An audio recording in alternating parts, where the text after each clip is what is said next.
Friends, normal text message ద్వారా మీరు మీ యొక్క ఎస్ఐఆర్ ఫామ్ అనేది సబ్మిట్ అయిందా లేదా అని చెప్పి ఎలా తెలుసుకోవాలి అని చెప్పి వీడియోలో ఎక్స్ప్లెయిన్ చేస్తాను. సో దీనికి మీకు ఎటువంటి ఇంటర్నెట్ అవసరం లేదు. సో నార్మల్ ఒక మొబైల్ ఫోన్ నుండి మీరు టెక్స్ట్ మెసేజ్ చేయగలిగితే చాలు. సో దాని ద్వారా తెలుసుకోవచ్చు మీరు. సో దీనికి మీరు చేయాల్సిండేది ఏంటంటే, ఫస్ట్ మీరు మీ ఫోన్లో ఉన్న ఒక టెక్స్ట్ మెసేజ్ ఓపెన్ చేయండి.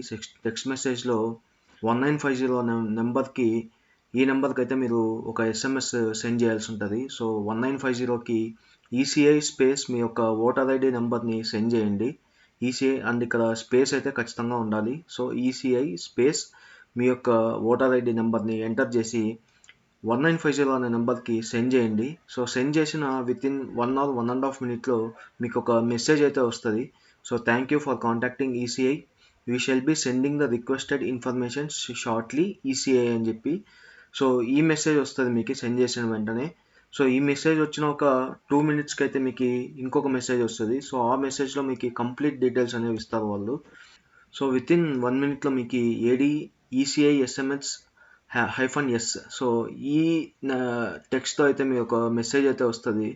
సో ఆ మెసేజ్లో మీకు ఏంటంటే మీ నేము, మీ serial number, part number and assembly constituency number, so ఈ డీటెయిల్స్ అన్నీ వస్తాయి. సో మీకు ఈ డీటెయిల్స్ వచ్చిందంటే మీ యొక్క ఫామ్ అనేది, మీరు ఇచ్చిన ఎస్ఐ ఫామ్ అనేది ఆన్లైన్లో సబ్మిట్ అయిందని అర్థము. సో మీరు ఇలా సింపుల్గా ఒక్క 1 మినిట్లో అయితే మీరు మీ ఫామ్ అనేది సబ్మిట్ అయిందా లేదా అని చెప్పి తెలుసుకోవచ్చు. సో ఇలాంటి మోర్ ఇన్ఫర్మేషన్ కోసం నా ఛానల్ని అయితే సబ్స్క్రైబ్ చేసుకోండి and me friends and family మెంబర్స్కి ఈ వీడియోని షేర్ చేయండి. Thank you for watching. By.